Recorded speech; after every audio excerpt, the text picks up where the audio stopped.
na misericórdia de Deus. Sabe, para nós, é a palavra misericórdia, mas no hebraico, o termo é recede. Recede porque é um H, portanto, como eles falavam, um H aspirado, quase como o R dos cariocas, né? Lá do fundo da garganta, um H, um S e um D. Os judeus pouco se incomodavam com as vogais. As vogais era só para fazendo as mudanças da palavra. Mas o sentido era dado pelas 3 consoantes. Um H, um S e um D. E o que é esse amor? Misericórdia. Recede.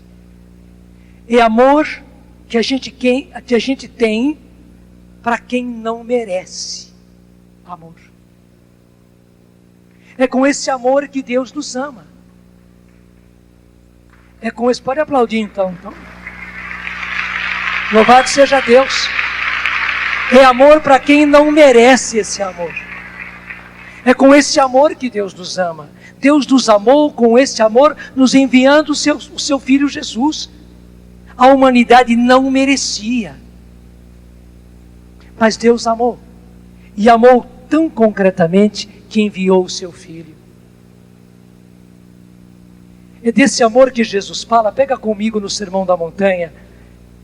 Mateus capítulo 5, versículo 43. Mateus 5, 43. É o comecinho do Evangelho de São Mateus. Está no coração do Evangelho e no coração do Sermão da Montanha. Mateus 5, 43. Ouvistes o que foi dito: amarás o teu próximo e odiarás o teu inimigo. Deus nunca disse isso. Odiarás o teu inimigo. Mas o povo dizia. O povo judeu dizia: inimigo é para ser odiado. Porque inimigo é inimigo. Porque inimigo não merece amor. Não merece mesmo. Não merece mesmo. Quem fala mal da gente, quem calunia a gente, quem apunhala a gente pelas costas, quem prejudica a gente, não merece ser amado. Por isso que eles diziam: amarás ao teu próximo e odiarás o teu inimigo. E para eles era assim: quanto mais você ama o seu próximo, portanto, os seus parentes, os seus amigos, os que negociam com você, os que lhe dão lucros, quanto mais você ama eles, mais você tem o direito de odiar os seus inimigos, como uma gangorra. Ame, ame, ame, ame, ame o seu próximo. Portanto, os seus parentes, os seus amigos, os seus benfeitores, aqueles que são da sua ideia, com quem você se reúne para churrasco, para cervejada. Ame, ame, ame os seus. Você tem o direito de amar. E odeie o seu inimigo, a gangorra. Jesus trocou tudo. Sabe por quê? Porque na verdade, esse amor ao próximo, quer dizer, o seu amigo, o seu parente, o de dentro da sua casa, aquele de quem você gosta, aquele que lhe dá lucros, aquele que satisfaz os seus interesses, aquele que lhe é agradável, bonito para você, aquele que tem as suas ideias, que concorda com você e tal. Na verdade, isto não é nada amor, pelo contrário, é egoísmo. É egoísmo. Porque lhe traz lucros, lhe traz satisfação, lhe traz prazer, lhe traz rendimentos.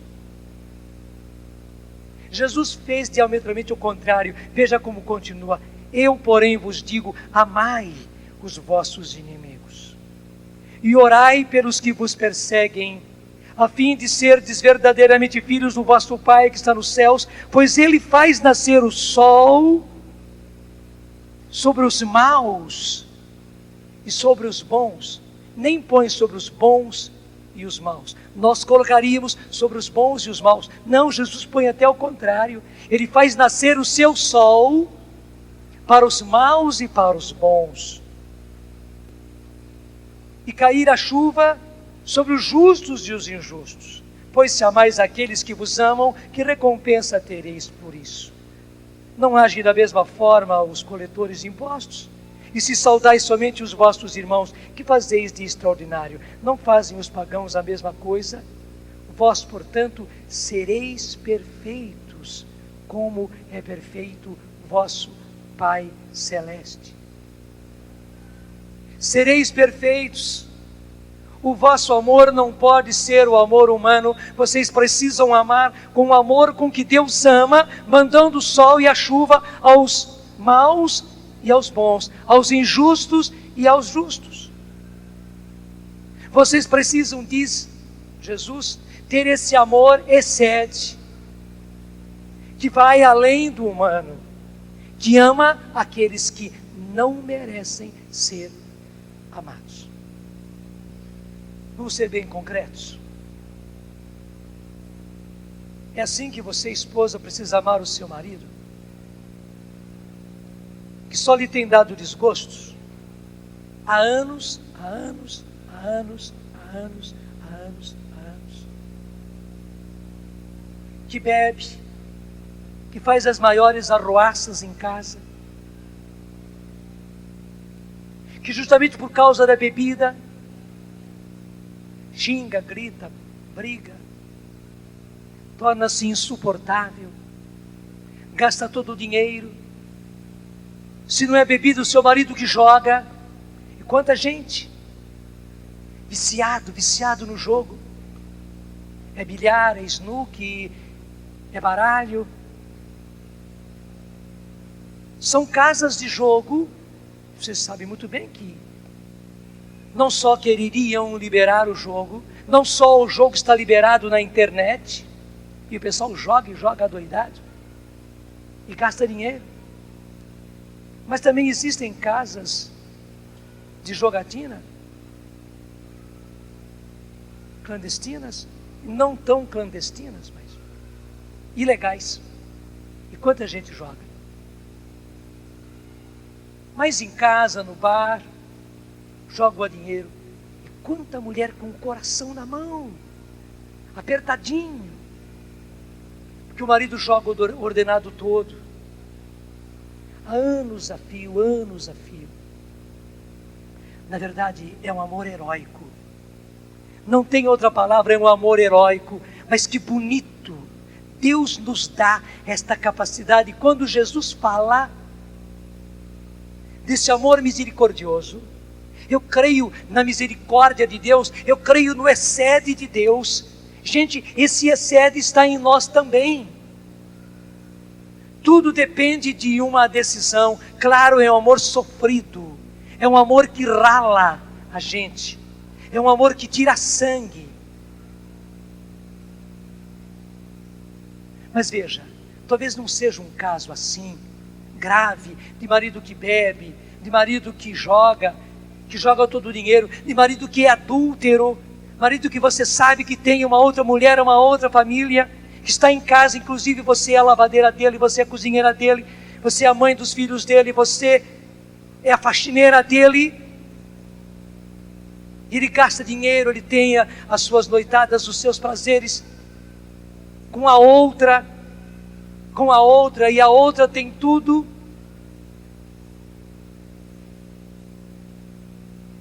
Talvez não seja uma coisa tão dolorosa, mas talvez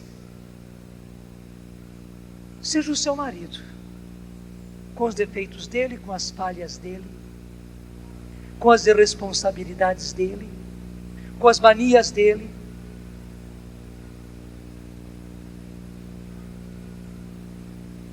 Isso vai desgastando. Torna-se heróico amar. E o Senhor está dizendo a você, minha filha, você pode amar assim mesmo. Este é o meu amor, amar quem não merece. Quem não merece.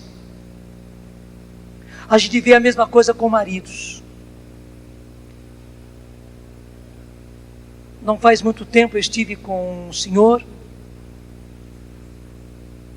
coordenador da renovação, na cidade dele,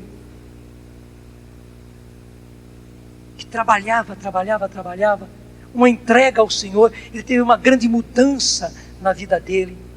Mas, meu Deus do céu, a vida dele é um calvário por causa da esposa, que tornou-se uma pessoa azeda, amarga, reprovando tudo, não aceitando nada.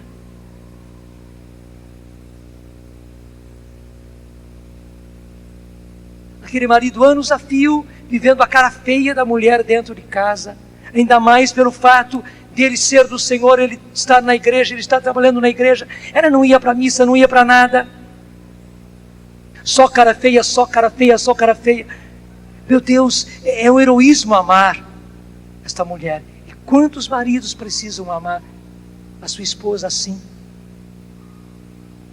Uma outra situação, um outro homem, também de liderança da renovação, que eu conheci, cuja mulher é alcoólatra,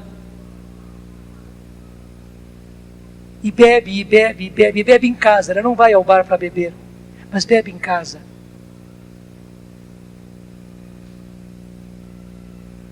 E até ele brinca, porque ele não sabe onde é que a mulher esconde, porque ela já fez tantas para esconder a bebida.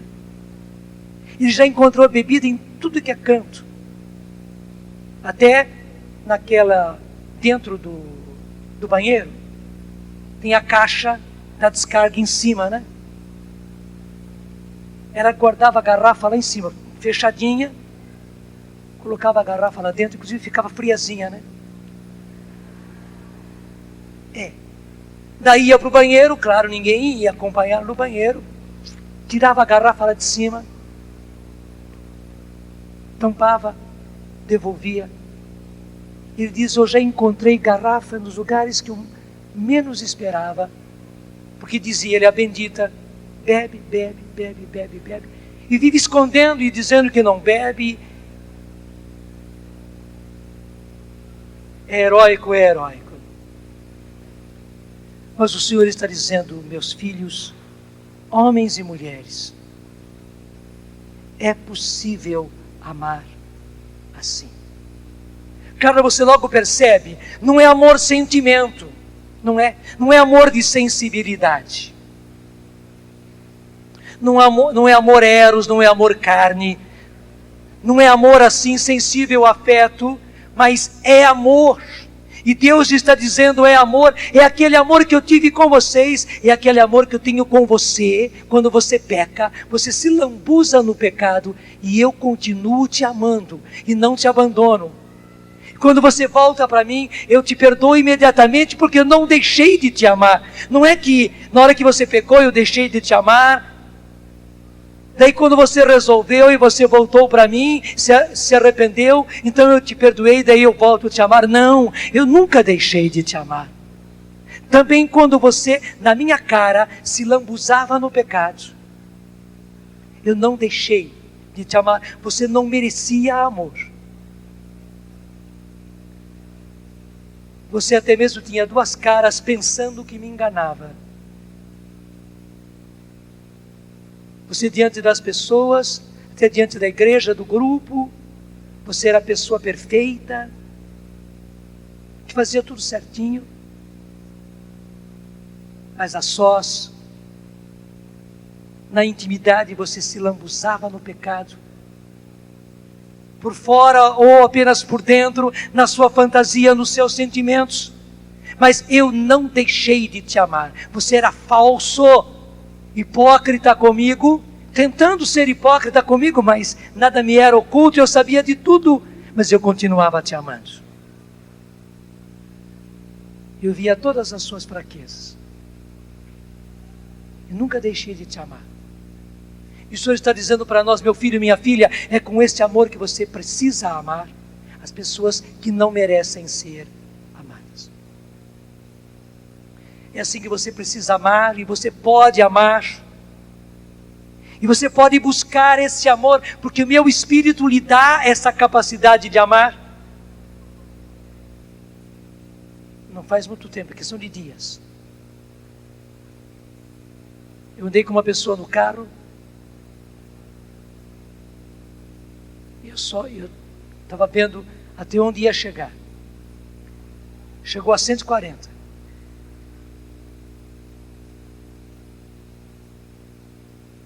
Às vezes você pensa que o seu carro não vai dar tanto.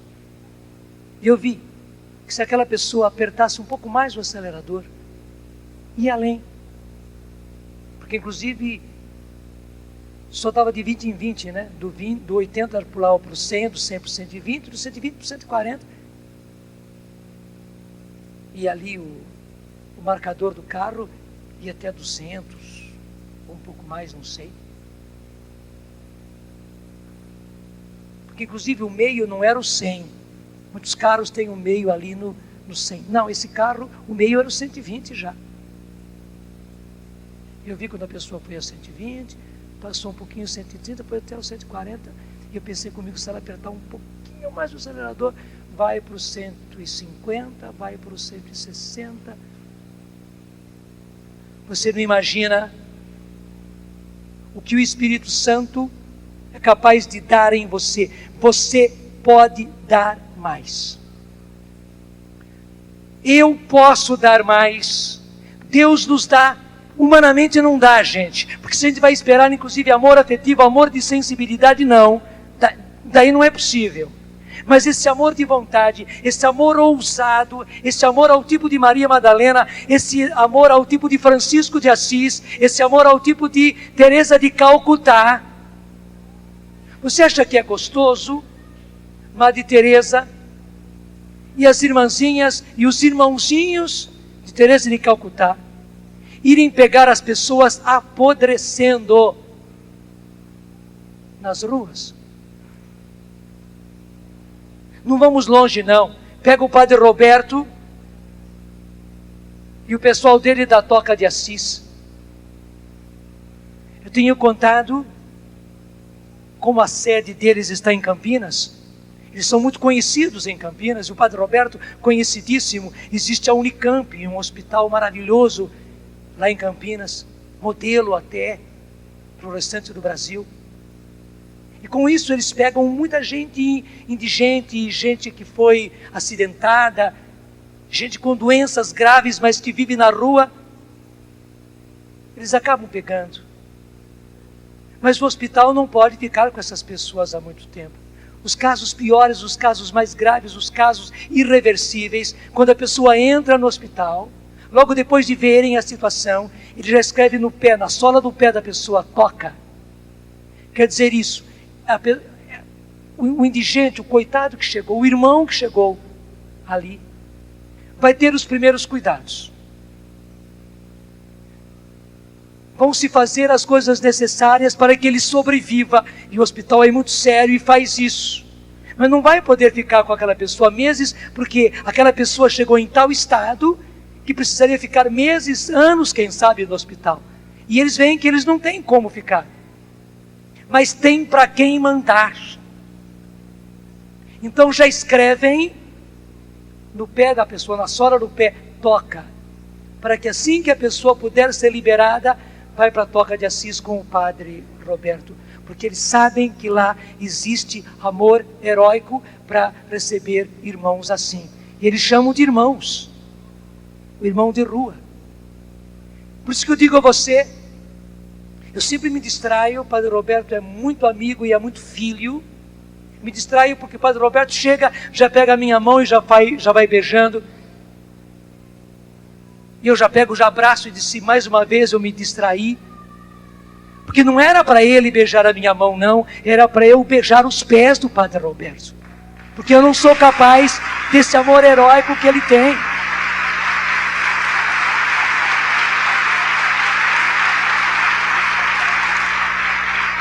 Disse mal.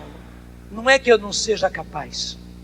Assim como aquele carro que eu vi, que deu 140 fácil, podia dar 150, 160, 170, podia dar 180, eu posso dar. Você pode dar. Não sei onde, lá o Padre Roberto, Deus quer que ele e os irmãos dele canalizem aí. Eu digo só, porque o Padre Roberto disse, esses que se tornaram sucata,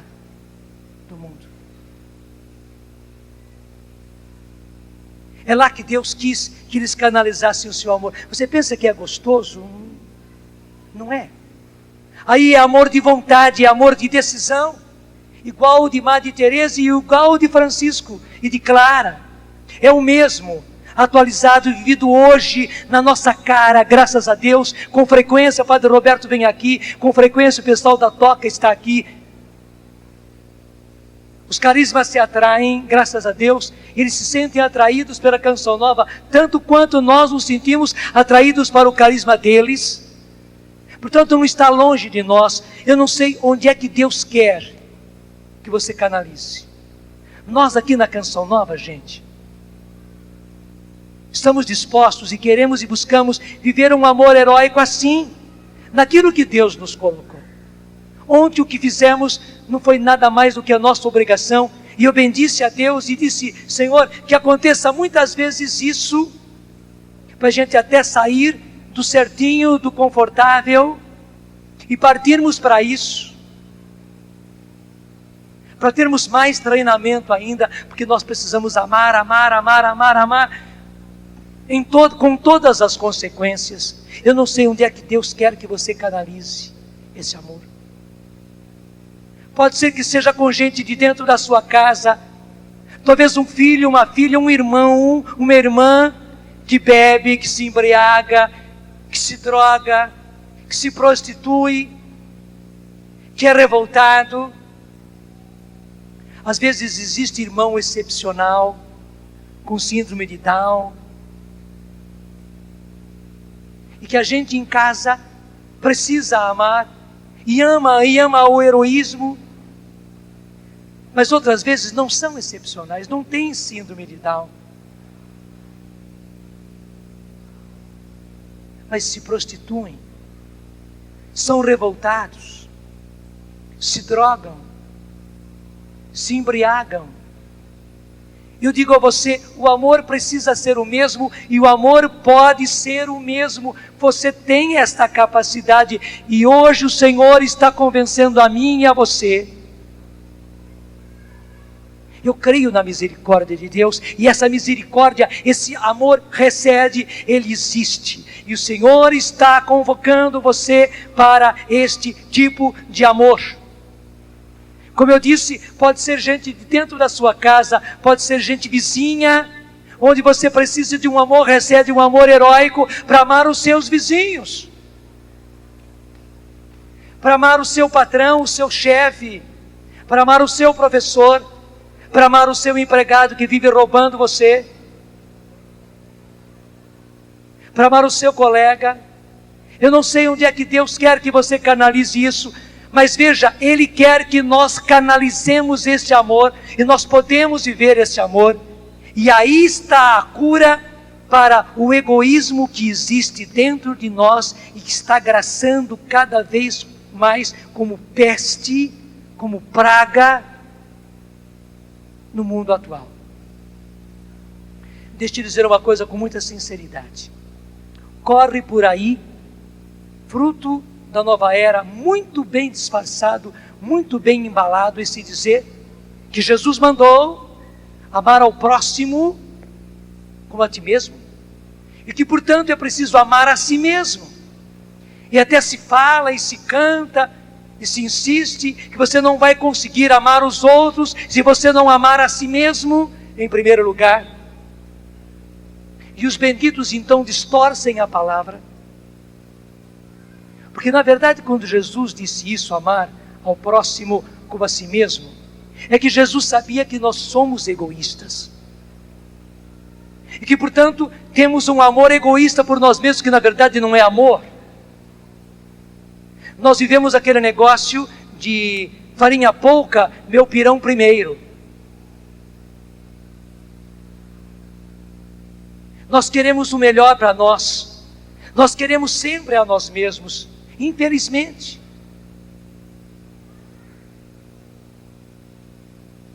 Até o pessoal que ficou desabrigado e que depois foi socorrido, o que você fez? A primeira toalha que você encontrou, você nem quis saber de quem era e quem não era. Você já foi tomando banho com ela e se enxugando com ela, fique molhada para quem ficar. melhor travesseiro você pegou para você. O melhor cobertor você pegou para você. O melhor colchonete você pegou para você. Eu não estou criticando, estou dizendo como nós somos. Infelizmente eu faria a mesma coisa, infelizmente. Na mesa, qual é o pedaço que você pega? Aquele que você gosta. O pedaço de frango que você pega é aquele que você gosta. E o seu garfo já espeta direto aquele pedaço. E se não é de frango, é disso, é daquilo.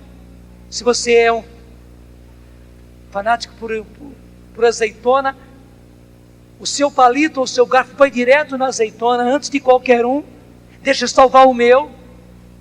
Nós somos assim. E aí que está, Jesus, sabendo que nós éramos assim, e já o Antigo Testamento é que dizia: amarás ao teu próximo como a ti mesmo. Deus está dizendo, uma vez que você é egoísta e você quer sempre o melhor para você, ame o seu próximo assim, dando o melhor para ele. Você quer casa para você, queira para ele. Você quer cama para você, queira para ele. Você quer cobertores para você no frio, queira para ele. Você quer ventilador e refrigeração no calor, queira para ele. Não queira só para você, ame ao próximo como você mesmo. Esse é o primeiro degrau do amor.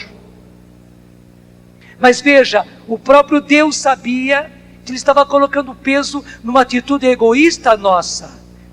Vocês se amam com amor egoísta. Queiram o que vocês querem para si e para os outros. Foi por isso que o Antigo Testamento disse e Jesus retomou: amai o próximo como a vós mesmos. Só que esses benditos então ficam nos dizendo: bom, o próprio Jesus disse amar o próximo como a si mesmo. Você precisa amar a si mesmo, então ame-se.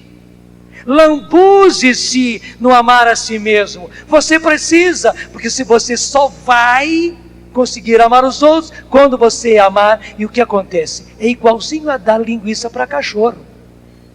Está na cara que o cachorro vai se enfarar de linguiça. Ainda mais cachorro vira-lata, que vive virando lata por aí. Dá linguiça. Dá uma resta de linguiça, uma ligada na outra, para o cachorro. Ele vai fazer festa. Gente, é festa para o nosso egoísmo, é festa para o nosso homem egoísta, é festa para a sua mulher egoísta. E é isso que o mundo tem nos ensinado. Você precisa se amar, precisa se amar, precisa se amar, precisa se amar. E quando é que você vai chegar a amar o próximo com a si mesmo? Nunca. É como dar cachaça, dar pinga para o alcoólatra.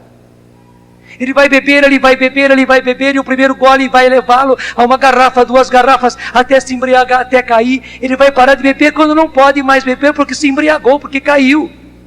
O nosso egoísmo, ele é assim.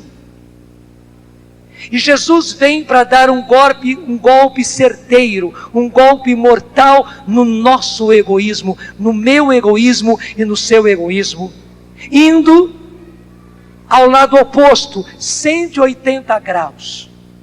O mundo manda a gente amar a si mesmo.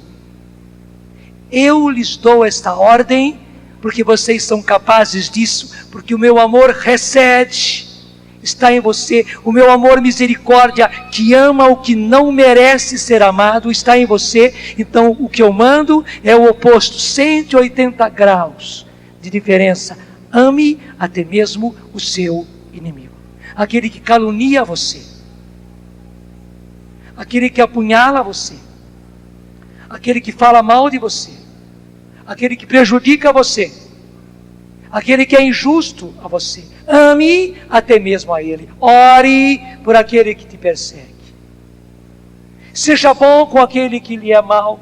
Jesus faz isso para tirar-nos radicalmente do egoísmo, porque do contrário, nós seremos eternos egoístas. E deixa eu dizer, nós cristãos, nós católicos, nós que participamos de igreja, nós que participamos de movimentos, nós que participamos da renovação, somos gente como cachaceiros, embriagados no nosso egoísmo, inclinadinhos para essa cachaça do nosso organismo. Não somos capazes de ver o primeiro gole, já bebemos e o primeiro gole nos leva ao segundo, a gente se encharca no egoísmo, e a verdade é essa: muitos de nós levantam embriagados de egoísmo, se deitam embriagados de egoísmo, e na manhã seguinte a primeira coisa que faz, já toma um copo bem cheio de cachaça de egoísmo, para começar o dia no egoísmo, para viver o dia no egoísmo, para dormir à noite embriagados do próprio egoísmo. Muitos de nós somos assim, e vamos à igreja e confessamos e comungamos e rezamos o rosário, estamos em grupos de oração, e o Senhor quer mudar todas as coisas.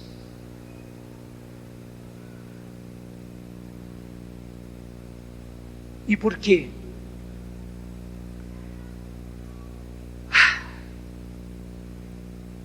Eu peguei o capítulo 5 de São Mateus. Agora eu preciso pegar com você o 25. Vamos do 5 para o 25. Vai comigo.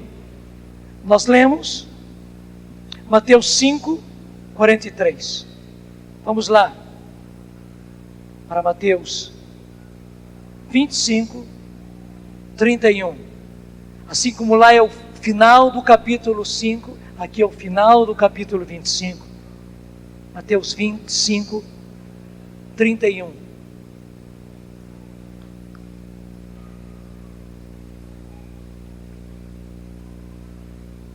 Quando o Filho do Homem vier em sua glória, acompanhado de todos os seus anjos, então ele se assentará em seu trono de glória. Gente, está falando da vinda do Senhor Jesus.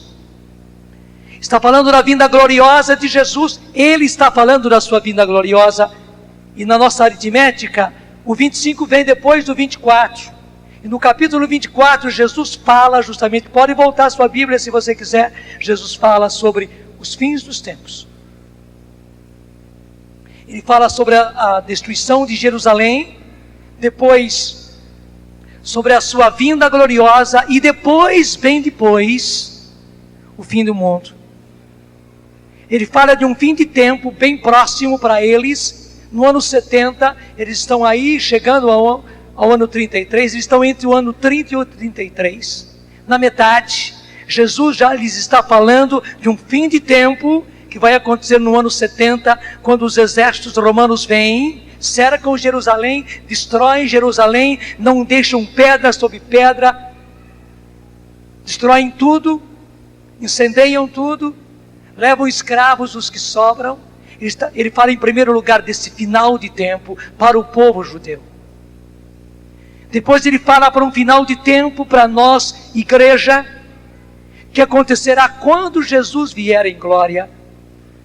Porque logo depois que ele disse isto, falando a respeito desse primeiro fim de tempo, ele é arrebatado e o Pai o leva para o céu. Ele está lá sentado à direita do Pai, aguardando a hora de vir. E ele virá, assim como ele fechou o primeiro tempo para os judeus. No futebol tem também primeiro tempo e segundo tempo, não é verdade? Ele fechou o primeiro tempo com os judeus, o povo da primeira aliança, lá no ano 70. Ele falou, e nós estamos cada vez mais próximos do final do segundo tempo, para nós que somos igreja, para nós que somos cristãos. E assim como acabou o primeiro tempo para o povo judeu, preste bem atenção, e o primeiro tempo do jogo de futebol sempre termina, e não é o fim da partida. O final da partida é no segundo tempo, você sabe muito bem.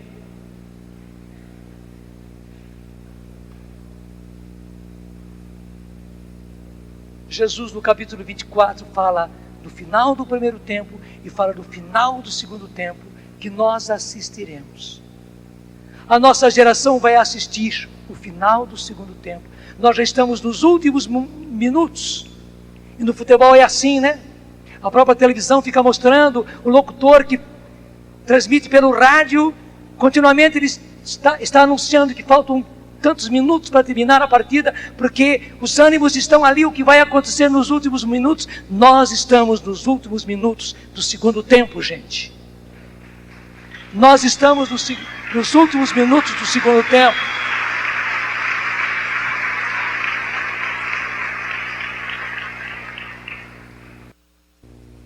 Depois de falar da sua primeira vinda, depois de falar do primeiro fim de tempo, depois de falar do segundo fim de tempo, que é a sua vinda, e depois de falar do fim do mundo, que isso virá muito depois. Realmente o fim do mundo vai ser muito depois, porque teremos o reino de Deus implantado aqui nessa terra, e a grande beleza será esta. É para isso que nós estamos chegando, para céus novos e uma terra nova, para uma humanidade nova. Depois de falar disto, Jesus no capítulo 25 nos fala como é que Ele vai julgar quando Ele vir. Então vamos retomar Mateus 25, 31. Quando o Filho do Homem vier em sua glória, acompanhado de todos os seus anjos, então Ele se assentará em seu trono de glória.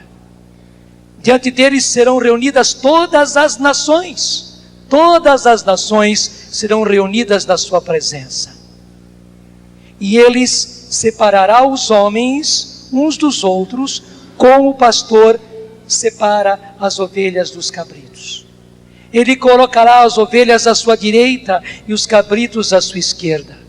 Então o rei dirá aos que estiverem à sua direita: veja, assim vai ser o julgamento, disse Jesus.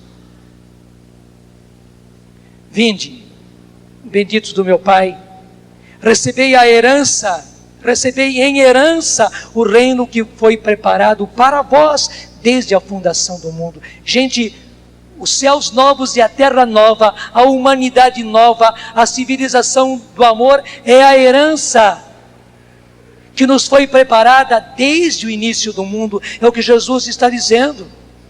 Recebei em herança o reino que foi preparado para vós, desde a fundação do mundo. Foi preparado para vós. Esses tempos aos quais nós vamos chegar, claro, precisará uma grande peneirada antes, uma grande limpeza antes. Nada de mal ficará sobre a face da terra. O Senhor vai ter que limpar toda a sujeira da face da terra. E claro, com a sujeira, todos os sujos, os que insistiram em ficar na sujeira, o Senhor vai ter que levá-los junto com a sujeira. É por isso que nenhum de nós pode continuar na sujeira. Você não pode continuar na sujeira, em sujeira nenhuma. Eu não posso continuar na sujeira, em sujeira nenhuma, nem em sujeira externa, nem em sujeira interna, nem na mente, nem na fantasia, nem no coração, nem nos sentimentos, nem na vontade. Mesmo que ninguém veja os filmes pornográficos, os desejos obscenos que estão acontecendo dentro de nós, nós não podemos estar em sujeira nenhuma, porque quando o Senhor vier, Ele vai ter que limpar o mundo de toda a sujeira, e os sujos irão com a sujeira.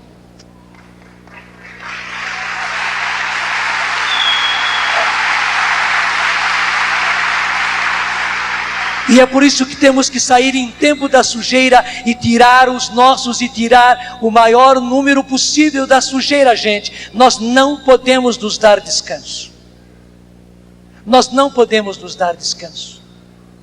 Deixa eu dizer, essa é a maneira de amar da Canção Nova. E nós queremos ser cada vez mais incansáveis em tirar, em resgatar todos aqueles que estão na sujeira, qualquer que seja o tipo da sujeira. Porque ninguém pode se perder.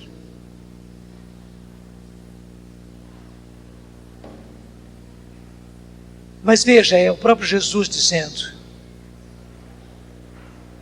recebei em herança o reino que vos foi preparado desde a fundação do mundo.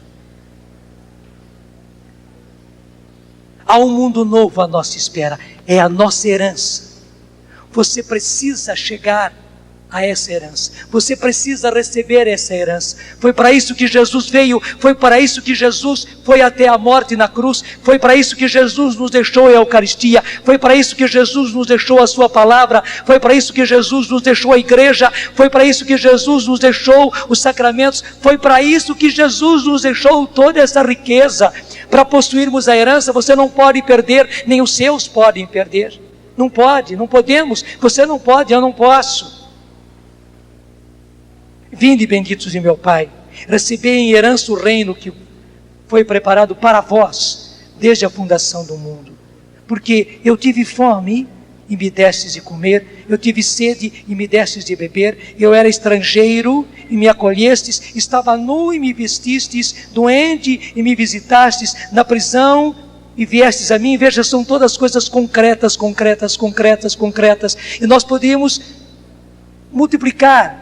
Eu estava necessitado e você me escutou. Eu precisava de um amigo e você veio até mim. Eu estava precisando de uma orientação e você me deu. Eu precisava do seu tempo e você me deu o tempo. Eu precisava de amor, de afeto e você me socorreu. Eu precisava de roupa, eu precisava de remédio, eu precisava de uma consulta e você me deu. São coisas concretas. Eu precisava de atenção. Eu precisava de uma palavra, de um ombro amigo e você me deu. Jesus fala de coisas muito concretas. Então os justos lhe responderão: Senhor, quando é que nos sucedeu ver-te com fome e alimentar-te, com sede e dar-te de beber? Quando nos sucedeu de ver-te estrangeiro e acolher-te nu e vestir-te? Quando é que nos sucedeu ver-te doente ou na prisão e irmos a ti? A gente vai ficar espantado. E o rei lhes responderá: em verdade eu vos declaro, todas as vezes que o fizestes a um desses mais pequenos, que são meus irmãos, foi a mim que o fizestes. Foi a mim que o fizestes. Foi a mim que o fizestes. Todo aquele que você acolheu a mim. Todo aquele que você perdoou, foi a mim.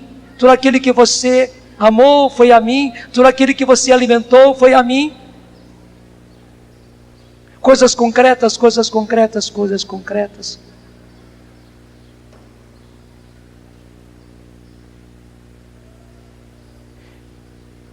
Veja, com coisas tão pequenas, nós receberemos como herança o reino de Deus implantado aqui. Veja, não é o reino dos céus depois também teremos, porque quem chegar ao reino de Deus implantado aqui, já está garantido o reino de Deus por toda a eternidade, já está. Mas temos que chegar agora ao reino que vai ser implantado aqui. Veja, é com coisas pequenas. Se eu for fiel no pouco, ao pobre, à criança, ao meu irmão de sangue, ao meu pai, à minha mãe, se eu amar até ao heroísmo chato, a chata da minha irmã que está lá em casa, a neurótica da minha esposa, o autoritário do meu pai, o irresponsável do meu marido, se eu amar o chefe, se eu amar o empregado, com gestos concretos, às vezes até heróicos, Jesus está dizendo: vocês farão essas coisas mínimas, porque até o heroísmo seu não é nada em comparação com esta herança. Primeiro, estar comigo no meu reino implantado nessa terra, em um mundo novo, em humanidade nova, civilização do amor, e já ter garantido o seu lugar depois, por toda a eternidade. Gente, é um prêmio enorme. Se eu for fiel no pouco, Ele me constituirá no mais.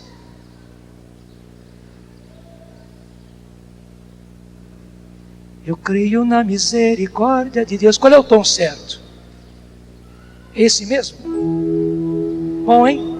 Eu creio na misericórdia de Deus. Eu creio na misericórdia de Deus. Eu creio na misericórdia.